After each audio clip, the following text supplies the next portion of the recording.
Okay, a very warm welcome to all of you. Thank you for staying on till almost the end of today's program. And I'm delighted to be on stage with this very engaging group of people whose books I have thoroughly enjoyed reading because it's something right up my own passion at the moment. Calcutta, its history, its anecdotes, the soul of the city, the nostalgia, and all the things that make it a place that anyone who comes here falls in love with. So I'm going to do a very brief introduction to everybody, and then I'm going to let the Adda in true Bengali style flow and see where it takes us through the evening. So let's start with Bachi. At some point, many of you would have read a column that has moved you deeply and made you think deeper with more clarity, with more insight, and often that's after reading one of Bachi's columns. She's grown up in Kolkata and going to talk a little bit about her connections with the city, but she has been involved with the Statesman, the Times of India Group, the Illustrated Weekly, and has shaped the narrative and the structure of those newspapers and media outlets with her wit and, as I said, her clarity of thought, and helped us all think a little bit deeper and more meaningfully as she's tackled issues on gender, on AIDS, on urbanization, and bringing those little stories of urban India to light when other people didn't ask the question why. But she was courageous enough to ask the question why, and that is why we love her reading so much. So welcome to the stage. Now, Anita Kar, I have been riveted by your book for the last week because as somebody who moved to Calcutta 29 years ago this month, I knew very little about the city. I knew nothing about history. I'm a science teacher by profession, but I have been taking people around the city as I have fallen in love with the stories and the anecdotes. And to read the original anecdotes that you talk about in this book have brought everything that I've done over the last 20 years alive, right from Job Charnock as he entered the city to the very rude exit of the capital in 1911. So from 1690 to 1911, there are 22 essays that Anita has translated from the Bengali historian and social writer and journalist Nikhil Sarkar, commonly known as Shripantho. And she's translated it with such a clever pen because she's been able to keep the sense of what he originally wrote, but she's kept it relevant. She's explained the context and the stories about people like Begum Johnson, who's buried in St. John's Church, the origins of the Armenians, the Portuguese, some of the really interesting families that lived in the city, and some of the narratives that we don't often hear detail on. So I really do urge you to read this book because it's absolutely fascinating, and thank you for bringing this to mainstream audiences. Aritra, from a career in sort of the corporate world, yes, and the New York Times and then ABP, you have, the Wall Street Journal, I do apologize, and ABP. You now have transitioned from writing about sort of self-help books in a way and personal sort of improvement to a book called Soulful Cal, which again takes you through a sort of emotional geography of the city and celebrates neighborhoods, communities, food from kati rolls to puchkas to rosogullas to some wonderful, I've bookmarked a couple of pages to read out, but I'm going to let you talk about it first. But some of the ways that you've described, you know, if Puchka were a person, she'd be that college girl from Jadavpur, sharp-tongued, quick to laugh, unapologetically loud. I mean, I love it. There's so many interesting things like that.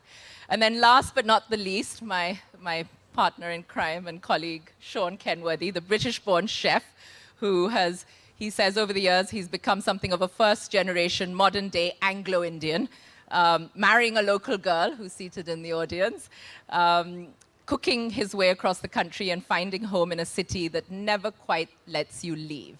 So on that note, a city that never quite lets you leave, I would love to invite Bachi to talk about her growing up years, Loreto, Calcutta University, the Statesman, and everything that draws you back to this wonderful city.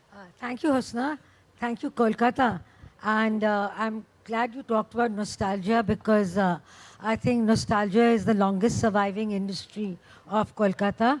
perhaps the only industry at a certain point in time, but I think it's much better now. And growing up in listen, I have to go between Calcutta and Kolkata, and just the way that I go between Mumbai and Bombay.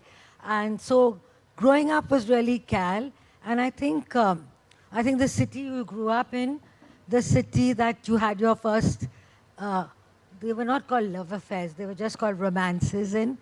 They're the cities which stay in your heart, literally and otherwise. And I think Kolkata was like really so special because it was this rainbow coalition of communities. And I think that is what made Kolkata very special. And if I may dare to say it, I think when it stopped being that, when it became a predominantly Bengali city or Bengali and Marwari city, then I think it lost some of that mojo that it had. And Parsis, Armenians, Chinese, Jews, I mean, we all grew up with them as, as our schoolmates and our college mates. But I think I was fortunate in the fact that a lot of women who grew up and got married and then went away from Kolkata stayed away.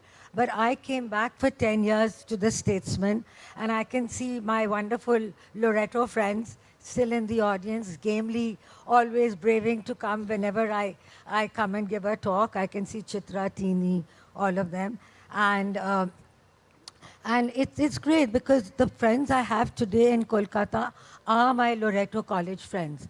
Out of those 10 years that I came back, I can name just two who came from that period. Even Sarika, who's here, she kind of came because she escorted me to the Loreto reunion and said, I'm going to be taking you. And now she lives in the same block of flats, and Rita Bhemani, also college. So it's these friendships of Kolkata which have been just so special. And I think that is the thing also about Kolkata, that Kolkata gives you time to breathe and to nurture relationships. Because in Bombay, by the time you've come home and gone, by the time you've come home, you're exhausted. Because Kolkata is like a handkerchief-shaped city, whereas Mumbai is a linear city. So it takes you like forever to go anywhere. Whereas I remember I used to come back for work to Kolkata, and I would keep the last evening to meet my friends. Fortunately, they were all in the same Baliganj ilaka. So I'd go to Teeny, then I'd go to meet Chitra, then I'd meet Krishna, and then I'd end up, elsewhere for dinner. And it wasn't that I was rushing through all of them. I had enough time to spend with them. And that is why, I think culturally, intellectually, you have a chance to talk to people. You're not just rushing from one end to the other. And I think the other thing that was very special about Kolkata was really the separation of church and state, which is a strange thing to say in a city and a state which has been communist for so very long, is that, like everything closed for Durga Puja. And that was wonderful. Whereas in Bombay, there would be the same. I mean, the same Sarvajanik Puja, which was started by Tilak there, was Ganpati. But nothing closed. I mean, everything continued working because they had to make their money, and everything was monetized. And that another thing which was there was that I think growing up in Kolkata, you nurtured friendships, you nurtured your social life. Whereas in Mumbai, a social life is about networking. So, there was an industrialist who said, if I go to a party and I haven't made 2 deals or set another deal in motion, I would consider it an evening wasted. So I think, in a sense, that way I'm a fish out of Bombay. I am a fish out of Bombay, a fish out of water in Bombay, because when I go to socialize, I go to socialize. I don't go to think that, oh, where's my next piece going to come from, or where's my next deal going to come from.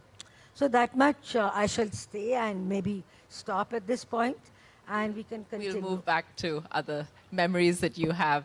So Anita, would you like to talk a little bit about what inspired you to write this, translate this collection of essays, and the sort of, how did you first meet the writings of Shrifonto?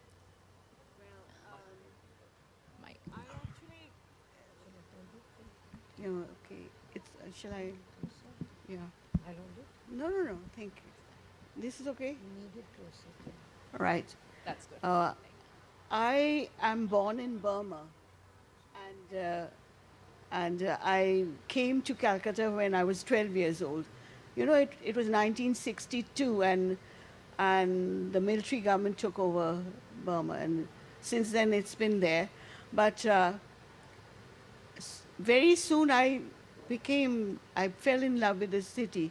You know, you have to ignore the clamor and the dirt and think of the bright side, you know. It's such a lovely and lively city. So I really fell in love with it.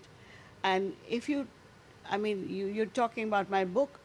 Well, my daughter, I have twin daughters, they gave me this book for a birthday. And I started reading it, and I was absolutely riveted. It is absolutely in a conversational style, and very, you know, there's no rancor. It's talking about the colonial period, but there's no rancor. It's all so humorous, very well put, and the language is fabulous. Like, I'll give you an example. In Bengali, he says, Bindu theke Shindu. Bindu is a dot, and Shindu is the ocean. So from the British Empire, it started with Job Charnock landing on the Hooghly, on the banks of the Hooghly, and then it grew into a great empire. It took over all of India. So you can see the beauty of the Bengali language, Bindu theke Shindu, and it expresses so much, you know. So I really loved the book, and I immediately started translating it into English. Never thought of publicizing or doing anything like that. But then fate took me to England. You know, I lost my husband. I'm in a very bad state, and my twin daughters are settled in England. One's a mathematician, and the other is an economist. So they wanted me to live with them. So there I was, and I had to do something. How do I spend my time? So their base is Oxford.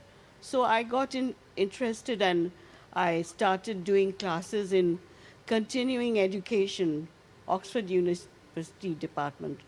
And I did lots on creative writing, translation. And then I happened to attend a translation workshop in St. Anne's College, Oxford.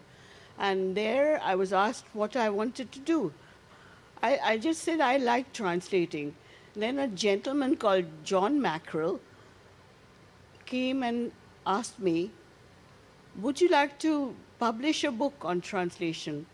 I know somebody, Ratna Publishers, they are into it in a big way, and they they publish translations of all the languages in India, you know, each state. So they are looking for a Bengali translation into English. Why don't you write a proposal? And so I got into it. I wrote the proposal. Within a year, I heard from them and started writing the book, translating the book. And it took 7 years, by the way, but I did it.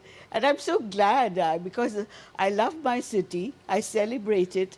And so I'm glad that I've been able to write a book. Thank you. It's fantastic. And I'm going to actually pick a chapter and jump to Shaun. Sorry, Aritra, I was going to move on to you next, but there's a chapter on Hobson-Jobson, and you presented me the Hobson-Jobson dictionary. So I'm going to invite you to talk about Hobson-Jobson now and then move into your book. Good grief. So that's kind of like, so I need to kind of like rattle my brains now.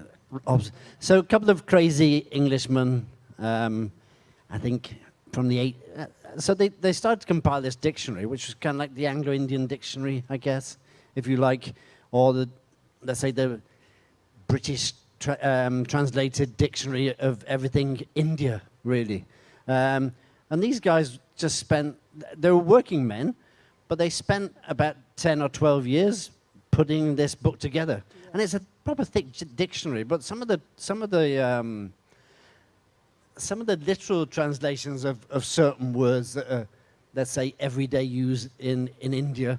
And a lot of these words that we still use very commonly today in British either come from maritime history or come from, obviously, military history, because I guess that's where everything started, realistically. So Hobson Jobson is a great kind of like dictionary, and I'm trying to think of a few things in the book. So papad, poppadoms, the British translation was popper cakes, and that's where poppadoms came from. They used to call them popper cakes.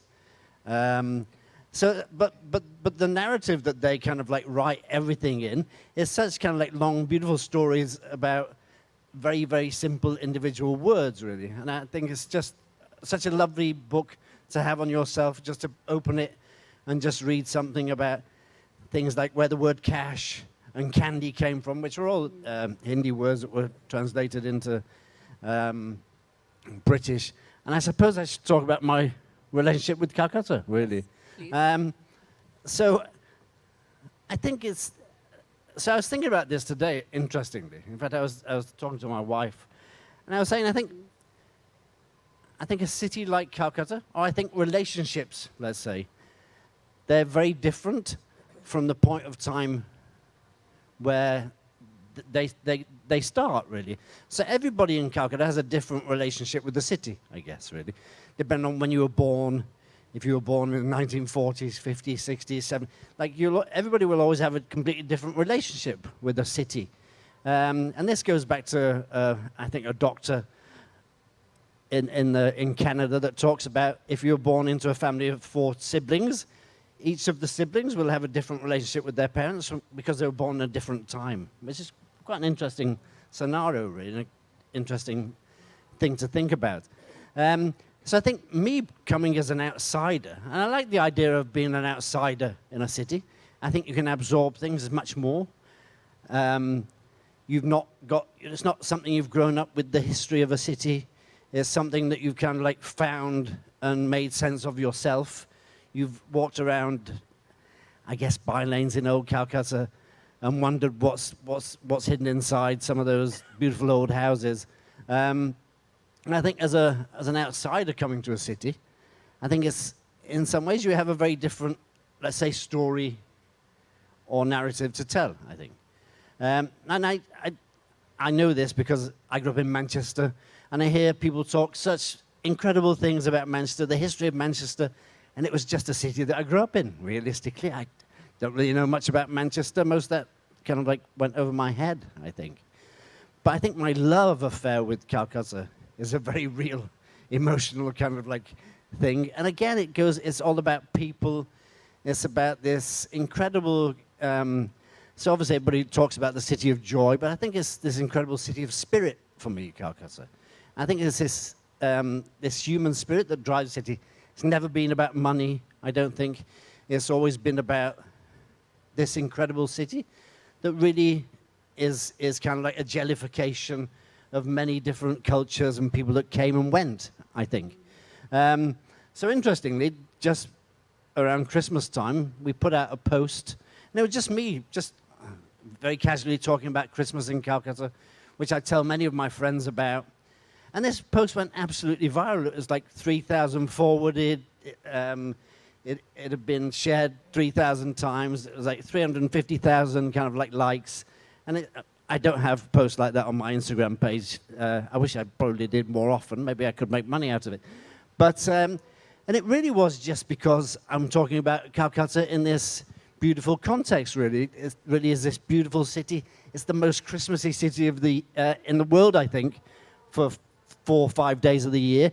And I don't believe anywhere in the world celebrates Christmas like Calcutta does. I think it's an incredibly special time. And that's why that post just went absolutely wild, I think, more than any other post I've ever made in my life. Yeah. And people forwarded it on X, on Instagram, on Facebook. Lots of people forwarded it to me. This is such a lovely post. And I've never had a post like that. And that's just because it's Calcutta. And it's this incredible city of spirit, I think. Yes, and that story about the melting pot of culture and how the Jewish bakery Nahum's has Muslim chefs that bake cakes for a Christian festival for an audience of Hindus, and the line to buy cakes is an hour and a half. So I mean, I always talk about that story, and it's such a beautiful story. But this year, I actually sent somebody from my office to buy 2 cakes for some friends who were visiting from Delhi. And he did queue for an hour and a half. So it's true. I mean, the lines are still as long as they always have been. And I hope Calcutta will always remain a If I city. could just Yes, jump please in do. here. Yes. You know, you're talking of Nahum. Let me talk about myself. Like my parents, my grandfather, a Parsi, started a Gujarati paper in Calcutta. It was on a street named after a Jew, Ezra Street. It did not publish its annual number on the Parsi New Year, but on Diwali. And it would be printed on this old flatbed machine by Aziz Mian, who was as old as the machine. And then my grandfather, in his great wisdom and idealism, decided to start this Gujarati paper when there was nobody who knew anything. Remember, these are the days of hand typesetting, who knew about Gujarati typesetting. So he took these fresh off the boat Bihari boys, trained them in Gujarati typesetting, and produced this paper. Amazing. And the Mandarin paper that's still Yeah. printed by, I think, ABP, I think, I do have every a day for story. about I- 2,000 Yes, copies. there's a have- lovely story. I Yeah, wonder of if it's... Lebedev, the Russian Yes, yes. dramatist. Yes. And he had a big playhouse in Ezra Street. And it's an amazing story. You should read it. Yes, these I are mean, the a characters, Russian yes. who was a citizen of Calcutta in 1780. It's amazing, you know.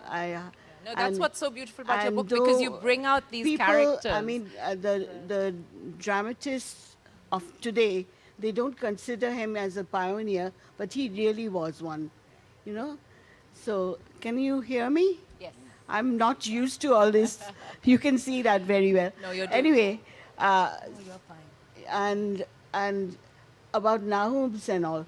I'm from St. Joseph's Convent, Chandanagar.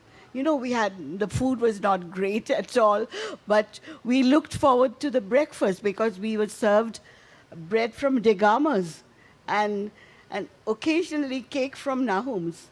And those were celebrations, as you want to know. They were celebrating for us, boarders. I was a boarder there. So I remembered we had great time just sharing the bread in the morning. Though So- we hated the lunch and the dinner. Well, Since we are at an Yeah. AKLF festival, we have to mention Flurries. Flurries, of right? course, And I yes. did this book called The Cake That Walked.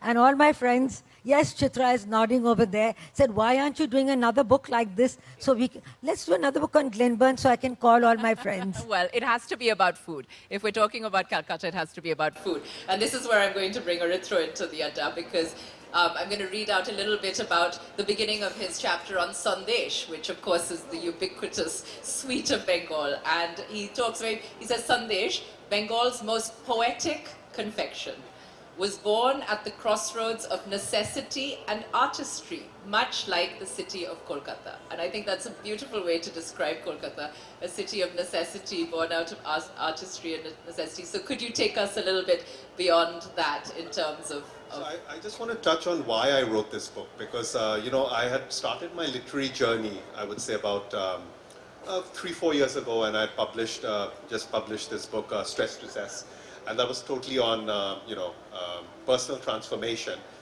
And it just so happened that you know, I had an argument with a number of people, you know, some business colleagues, some professional colleagues.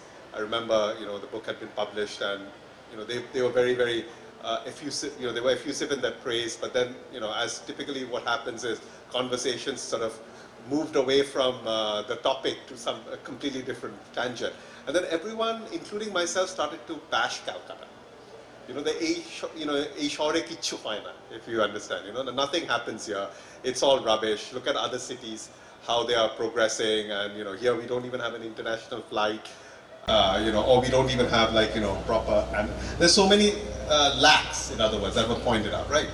And I actually ended up sort of leaving that meeting feeling extremely sort of, you know, dissatisfied somehow, you know, that evening. It's not that I've had such similar meetings before, but there was something on that day which sort of irked me, and I did kind of soul searching, and I realized that I have been actually party to this whole culture of bashing my own city, even with people from abroad, and in a way that sort of demeans the city, brings down the image and brand of the place as well. And so I thought, I started feeling very guilty. And it was then actually that I realized, okay, the question of what next to write, because that was obviously a natural question after my earlier book. And this guilt kind of sort of transformed into an intention which sort of made me think, okay, I need to give something, I need to do something about this, need to give something back to the city, the place from whose hand I've been sort of, whose hand has fed me all my life, and I've not really done that.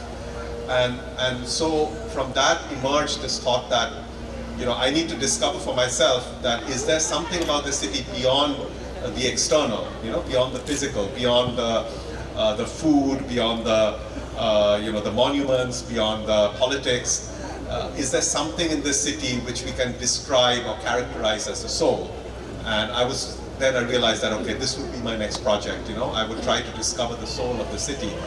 And then what I've discovered through the journey was something quite different from what I imagined it would be. Absolutely, and that's just as Shaun said, it took an outsider to come in and really discover. When I first moved to Calcutta, I, of course, fell into hospitality with our tea estate hotel. But my tours of the city and my love of Bengal started when one of my English guests asked me if I could locate St. John's Church. And this was sort of 26 years ago, and I really didn't know the city like I know it now. And I called up a couple of friends, and none of them knew where St. John's was. And in those days, it hadn't been restored, and it was a bit of a jungle, and nobody really visited there. But that was how my journey began, because I was like, I have to find this church. And then I went on this wonderful walk of Dalhousie Square with Manish Chakravarti, who was really pioneering in those days. And then I discovered, a synagogue through, and I discovered, a palace in North Calcutta. Oh yeah, another synagogue, and realized that there'd been 5 synagogues in the city. And, and then the Armenian churches and the Parsi fire temples. And suddenly the city just came alive as this incredible place. And you're absolutely right. All my guests who come here say, we had no idea. We were told it was a dead and dying city. And as you say, soulful Calcutta, it couldn't be more alive. It's alive when you walk the streets. It's alive when you have conversations. It's alive when you eat the wonderful food.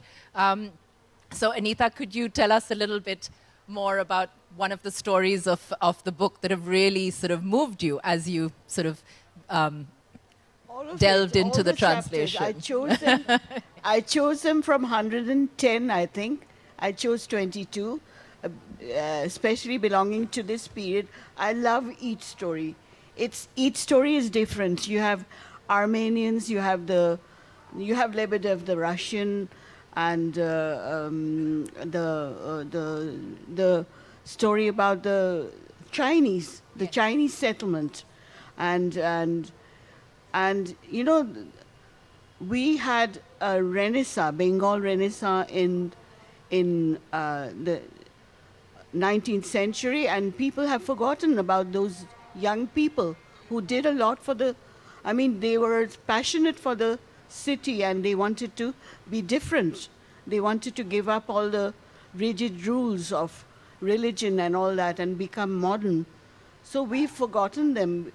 I miss that youthful spirit in this present generation. I don't know, I'm going to be unpopular if I say this, but really we should read this chapter to find out what they did and how they were.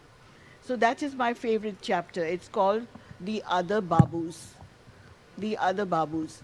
And there is a story on Ram Mohan about how he brought about the eradication of sati, and there is another story on Vidyasagar and the end of the implementation of widow remarriage. You had little girls, little widows.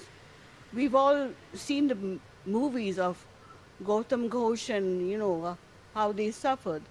So Vidyasagar, there's a very I mean, the way he writes it in a very conversational, as if he was there, witnessing it all. Yes, I think that's the language is very Language is powerful beautiful, because it's yeah. not judgmental, it's not sort of historical, it's just a very Absolutely, conversational absolutely. style that Yeah. brings in all this And additional he also detail. says that it was because that Governor General was the Lord. Tell me, I've got a terrible memory. Huh? Not Dalhousie, no. Benting. How he was a different kind of person. He was not the usual British, hot-headed, looking down on Indians kind of thing. So he is very honest and he's very lucid in all these things.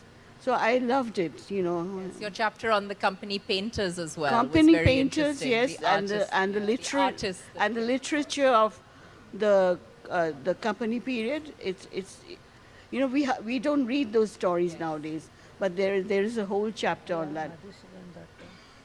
Huh? Michael Madhusudan Datta. No, there's nothing on Michael Madhusudan. No, sorry. And somebody said there must be something about the Neil Darpon. And Well, I'm sure there'll be a part 2, so we Well- shall wait for that. If you say that these are only 22 No, out of 114. Actually, I must tell you, Yes. I've been talking to my English friends about this book, and they all loved it because, it brings back a lot of memories. And it also resets And, the relevance and they are of not Calcutta. taught colonial Yes. history in Yeah. England. So Yeah. they are quite fascinated by all the stories and about Begum Johnson being the yes. mother of a prime minister, by the Yes, way. yes, grandmother Begum of- Johnson of Calcutta was the mother of a prime minister. Yes. So it's all very, you really think, did this really happen? Kind of. Great. And yeah, there's so much variety in all each story is different. So I can't tell you which is my favorite, sorry. So I'm going to go back to where you started there. So I think there is this undercurrent of young Bengalis or young Calcuttans, I think, Yeah. that are really excited and interested about this city. Yeah. And they're really trying to make Yeah, it. I'm sure there are. I'm trying sure. to I really don't make know it them. kind of So impactful again. yeah, and- I'm sure. and make good. Calcutta of Thank its you. time. Which this is it certainly Calcutta. will. Everyone is welcome. And there is, Shaun, there is a lovely chapter on Hobson Jobson. Yes. All the words analyzed and all that. You should read it. So, Bachi, any more stories from the statesman days that you want to share with us?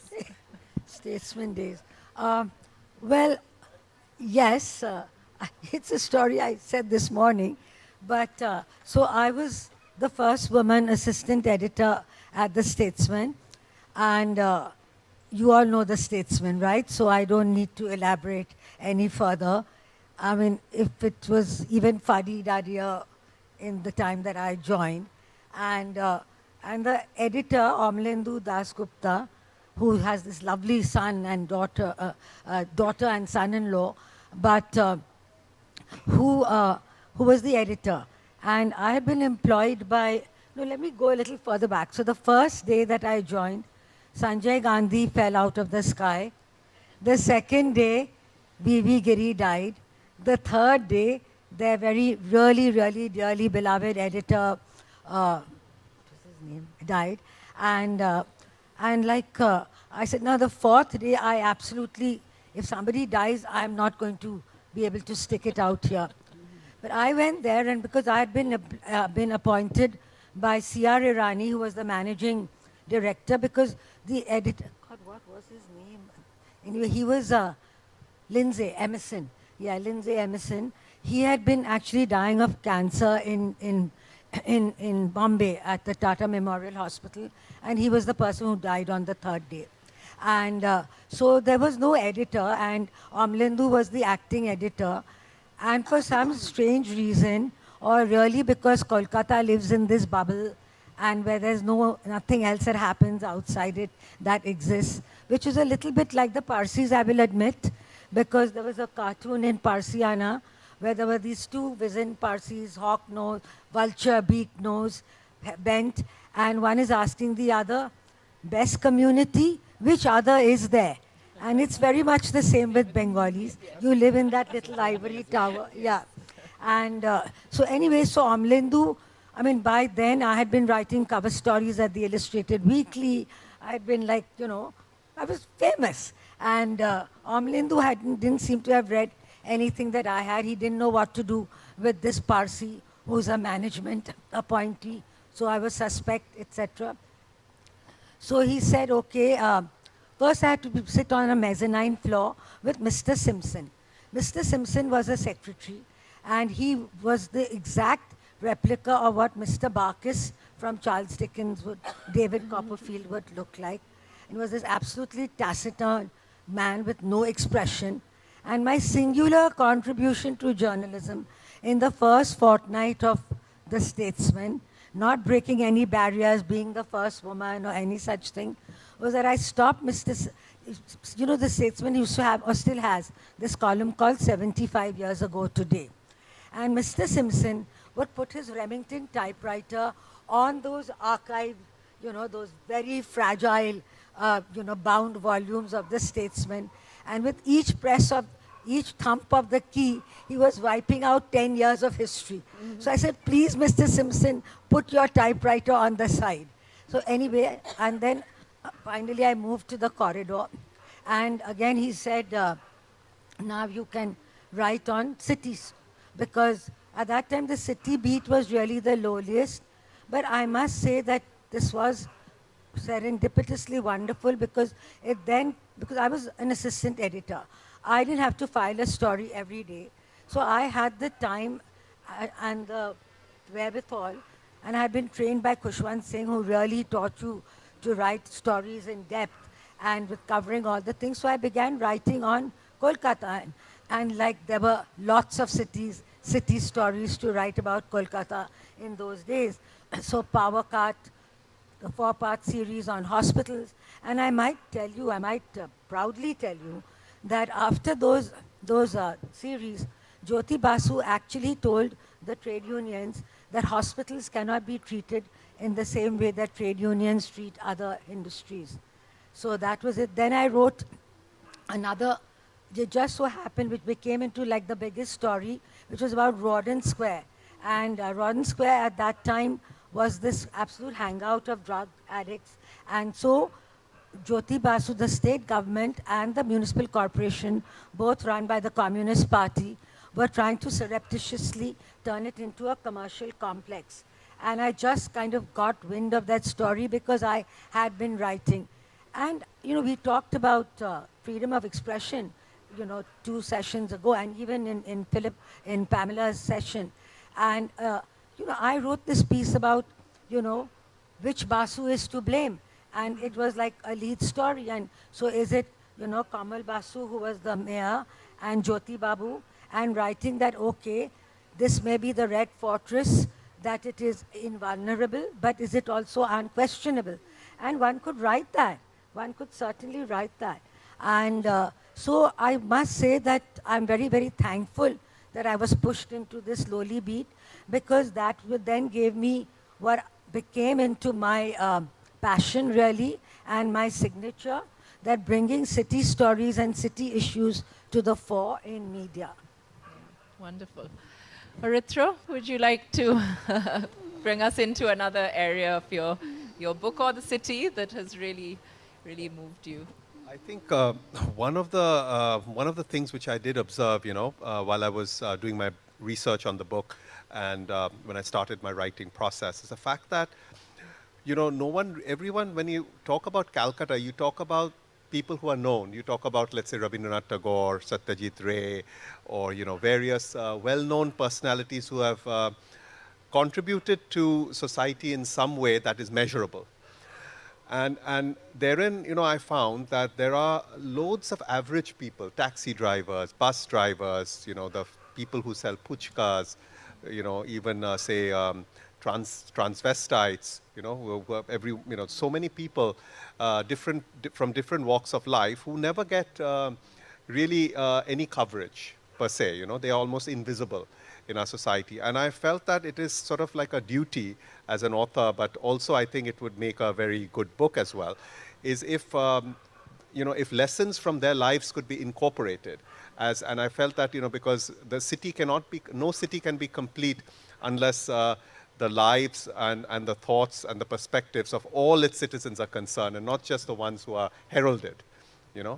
Your chapter on Istriwalas was the one, Yes, the other section I was going to read out, Yes. because it's, you sort of, Yes. tell us a little bit about that structure that you sort of described. So I actually divided the book into 3 sections: people, places, and treasures. And the people are essentially the average people, not the celebrities. I wasn't looking at covering, the ones who we all know about. I wanted to touch I wanted to touch about the lives of the taxi drivers, and people who not just make the city move, but give it this unique character. And I did find that there's something common in all their in all their lives. It's the ability to enjoy and to live life at its fullest, but without necessarily attaching themselves to the rewards. And I found that beautiful teaching, which is really the gist of the Bhagavad Gita, is at the heart, I think, embodied in the lives of the average person in Calcutta. Yeah. The conversations that I have had with people on my tours, walking the streets, has been so incredibly rich. There's a barber who sits outside Raj Bhavan, and he's been watching me on tour for the last 20 years. And in the beginning, he used to say, "Oh, you're a little bit late today," or, "Who have you brought to meet me today?" And at one point, his son was sort of training to become a barber. Then his son sort of disappeared. So I think he went on to do other things. But the father is still sitting over there. The little sort of box became a stool. The stool has become a chair. Then the chair became a different chair. So I've watched him evolve over 20 years. Yeah. And those are the stories that you've brought to life. So And, it's been Tell wonderful. Aritra something. Aritra, there is a chapter called Hukka and Ekka. And I do talk of common people. People who ran the palkis and held the hookah, It's quite an amazing story. And without them, and with a little things would have history. collapsed. With a little whole of history. city. And the first strike which happened, the transport strike which happened in Calcutta. And how it affected all the people All the living people, over here. yeah, So how all they- those Yeah. wonderfully important people that nobody ever So- talked about suddenly became important. Yeah, and I think, just adding to this point, that the one I would say one change in perspective that I had to make was that I was always looking at, from the from journalistic background as well, or media background, in extraordinary things, some things different that are happening, whether it's, done by an ordinary person or by a celebrity. There needs to be in journalism always something extraordinary or something different. And going against the grain, I found actually that there is more beauty in the mundane. In things which you don't really even notice. It could be, let's say, the way a taxi driver would honk his vehicle. It could be, let's say, the way a puchka-wala would sort of pour the spices. These are things which won't necessarily be tom-tommed about, but if you're really in that zone, then extraordinary, even the mundane becomes extraordinary. And I think Calcutta is a place, I found the soul actually lies in the appreciation of the mundane. And this city gives you the space and the encouragement to do that. And the ability to connect with these people, because it's so easy to walk around a neighborhood here. It is so easy to go into a by lane and interact with them. It's not possible to do that in Delhi and Bombay or Bangalore. I've tried. It's like you walk halfway around the block and then suddenly you come to something that just stops you from, whatever it Yeah, is. But in that is Calcutta, what- the kind of conversations is incredible. That is what and Sri the access. Panto did. He walked the yes. lanes and by lanes, Yes, yeah. and brought them out, all these write, stories, yeah. yeah. And as a journalist, it is so rewarding because, I used to do these city stories. So I would be talking to the Babu in Kolkata Corporation. And of course, I would start with my Bengali and that would immediately say, oh, this exotic creature is speaking Bengali. And they, start opening up your heart. But they were all so erudite, like my ex-husband's Boro Babu would go home to Howrah having, battle through commuter going back to Howrah and translate Brecht. And these people, even the Babus in Kolkata Corporation, or even like the hospital workers, they all spoke in such an such a literate fashion. And I know that my subsequent editor, Shunanda Dottore, said that, I'm sure you're making up these stories because how is it that reporters don't come back with this? So I said, look, you just have to have the ear for it. And also now when I do my training with my journalism students, this is what I do really about like see a sunset in a samosa and see poetry in a pothole and use all your senses when you're writing. Don't just think of context, think of the surrounding. And I remember this Babu, and that's why when I went back to Bombay, I didn't want to do city stories because really the clerks in Bombay spoke in grunts, and they did not have any literary kind of thing which you could bring. And I'll give you one quote where one of the doctors, because when I was doing the hospital story, he said, there is only one panacea for all the ills of the department or the medical department of Kolkata. A strong dose of vitamin C. So I said, vitamin C? Vital ministerial connections. And so this is what kind of made your stories so very readable. Yeah, no, I remember walking through the flower market once with an American, and one of the vendors stopped and said, oh, where's she from or whatever, and I communicated in my broken Hindi, and they communicate to me in their Bengali, and we have these wonderful, funny conversations, but they're all very amused with me. So for 20 years, they're very amused by the fact that I come. And I said, we've just come from Belur, and so he said, and he basically was saying, please explain to her that her president and our president, same inside, different outside. He was saying inside, same heart, same blood, same everything, only look different outside.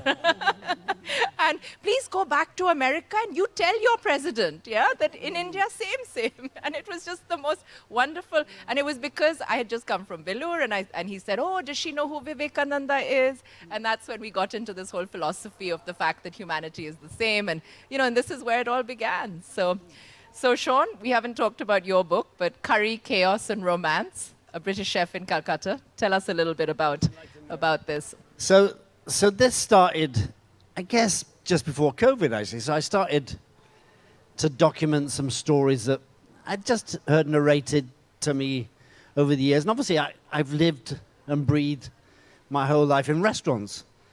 And I hear so many stories, or people want to tell me stories, and I meet different people every day. And that's another reason why I love Calcutta in many ways. So work-wise, I have to meet different people every day. I have to socialize with very different people. But in Calcutta, I can go to a party, I can go out on a night out and meet the same people that I see 365 days of the year. Which for me, that familiarity is a beautiful thing, I think. If I'm in a city like Bombay or Bangalore or Delhi, I have to meet different people every day, even socially, which is very tiring. So I've been hearing these incredible stories about the times that have come and gone in Calcutta. Whether it be those great department stores on Chowringhee, the Park Street years, the Chowringhee years, which are very different times also in Calcutta. And everything, to a certain extent, around the job that I've always done, really. So what the F&B industry was like back in those days, those great hotels, those great restaurants that people still talk about today, whether it be Fairpose or Politis, the 300 Club, let's say, of Shakespeare Sarani, which actually evaded me for quite a long time, but I had to find out more about Boris, this white Russian that ran the 300 Club for however many years, 20 years or something. And it was these and these nagging stories, I thought I need to document them. So I started to write them down, and somebody said, if you're going to write a book, you should put yourself in there, really. People would probably like to hear your story after spending so many years. So I thought, let me, maybe a little bit cleverly, try and write a book, which is a bit of a love letter, really, to Calcutta in many ways, but also tell people a little bit about this white guy that's been here for so long and where he grew up, how his career started, and how he ended up in India as well, really. So I guess all those narratives put into one in many ways. And I'm still taken by the city every day, just from these so many layers of history that surround us and are still very apparent if you go looking for them, I think. I think that's still the exciting thing that really keeps me in this city. Like all the media have said, oh, the romance must be your wife, like how you met. I said, my wife's actually quite a lot to do with the chaos, actually, in the city. But that's a different story. She's part of that chaos story in the city. But yeah, I mean, it's, like I say, it's very difficult to explain Calcutta. When I go back to the UK, people say, tell me something about Calcutta. And it's like, I could write volumes, actually. I mean, where do I begin? It's kind of like so much to talk about, so much to think about.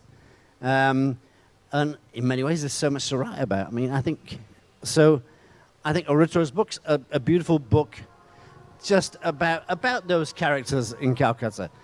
And actually, his book came out about 3 months before mine. In fact, my book coming out actually was because partly I was sat on his panel and I said, I have 50,000 words written somewhere if I pull them out, which I did, and I ripped it to pieces, rewrote a lot more, and we ended up publishing a book just over a month ago, actually, which was, and I think it's doing quite well. I think, like I say, I think just because of the romance, really, and I'm just a romantic at heart, really, and Calcutta has all that romance, and it's still very visible for everybody to see if they want to see it.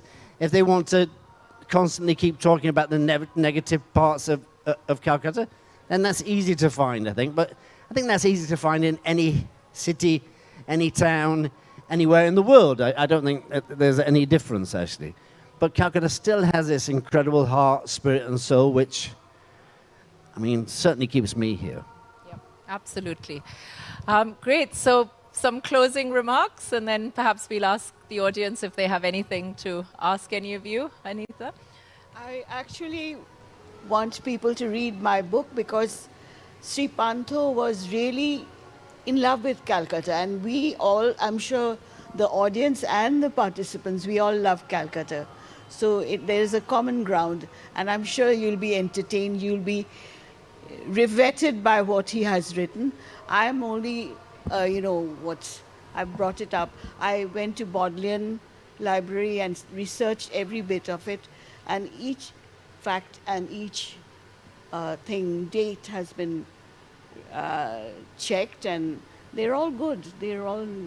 So it was an amazing work, and I'm glad to be able to, my aim is that not only Bengalis, but people from all states will read this book. And because it is in English, and we all know a bit of English, and also people from abroad. And believe me, they've been in, whoever I spoke to or showed some of it, they've appreciated it, and I'm sure you will like it. Thank you so much for giving me this opportunity. Thank you. Well, I've read it, so it's testament to my enjoyment of it too. Bachi? What can I say? I don't have a book at the moment. But Well, you have a very successful book that was based on a huge character from Bengal, in a sense. But I'm really very grateful that I grew up in Calcutta, because I think it had given me a comfort with, maybe because of I went to school in Calcutta Girls' School, then I went to Loreto College, then I went to university, where again I was the first or the only non-Bengali, and had ink thrown on my blouse so that I would leave the place, and then they could conduct the classes in Bengali. But that was very good because it made me learn Bengali. And then I could actually carry on, quite a discussion with them and say things like, "Bujhte pari na, she alada kotha, kintu bujhte chai na, she," that sort of thing. And I think, and I'm also very grateful that my children came back in those 10 years and spent very formative years in Kolkata, and got that kind of leavening that Calcutta kind of gives you. And I was really touched because my nephew came from Copenhagen in March, and my daughter-in-law, who's much more conscious of family bonds, said, "I've never met him, and even my son hadn't met him in years, so we must come back and we must go there." So we came in February. And I said, I told my son, I said, what are you going to, because it was her first trip to Calcutta. I said, what are you going to show her? Where are you going to take her? Multiple rounds of jhal, muri and puchka was on the agenda. And then he kind of pointed out all the parts of Sunny Park where, would play. And it was just so wonderful because I was reliving their growing up and really so glad that the city and the had value made that they that placed on. kind of impact on them for the 10 years that they were here. So thank you, Calcutta. Aritra? I'll just leave with one thought, which is that, which I think that occurred to me through writing the book, is that no matter where you live, it could be, in a small town somewhere, or it could be like in a big city. I think it's important to sort of connect to the place that you live, where you're there, so that I think you'll be very amazed by the transformation that you see within yourself when you try to connect with that place, Shaun? Closing thoughts? Yes, I just think that, I mean, I can go on for a long, long time, but I think Calcutta is this incredible city that's had so many people come and go, pass through this city, and left some sort of impacting, lasting history on the city, whether it be the Portuguese, the Dutch, the French. I mean, all those old colonies that still exist to a certain extent today on the other side of the Hooghly, but also the Parsis, the Jews, obviously so much Islamic history to a certain extent in this city. The British probably left the least culinary history, I think, behind. And then, obviously, post that, we've had the Gujaratis, the Marwaris, and I think people will always keep coming and leaving some sort of stamp on Calcutta's culinary history. And as a closing remark, and I say this every time I do a panel discussion, I think to all the Bengalis out there, please start talking more about your vegetarian food. It's possibly the best vegetarian food in the country. And the Bengalis almost dismiss it as though it's cabbage water or something. And I think enough has been spoken about Bengali fish dishes and kosher mangsho, I think. Let's start talking about vegetarian food and make it a champion of the country, I think. Make it a champion of the nation.